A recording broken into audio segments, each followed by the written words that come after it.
Because often when we speak about role models, who do we quote? The Imams. The first thing our children would say, but the Imam, I can never be like him, right? He's infallible, he's chosen, they have particular abilities that none of us can actually even get closer to them. Yes, of course there are role models because we can learn from them at least certain things that are of a human nature, right? Certain things that are of... But when you have an example like al-Banin, who was not infallible, right? She comes to inspire and say, if al-Banin can do it, then I can do it. Ahsan. If al-Hurr al-Riyahi can do it, then I can do it.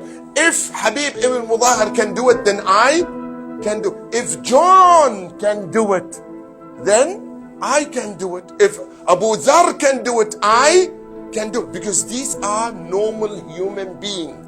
They're like you and me. What is the difference between us and them? The difference between us and them is that they worked on themselves. And you and I can work on ourselves in order to... You know why? In fact, brothers and sisters, and I say this to myself first, before I say it to anyone. We are negligent of becoming the caliber of companions like the companions of our Imams, though we are the companions of an Imam. Right or wrong? Are we living the era of our Imam or not? So the caliber of our character should be like that of, for example, Kumail ibn Ziyad or not? It should be, because the Imam expects you to be like that. Now you are his companion.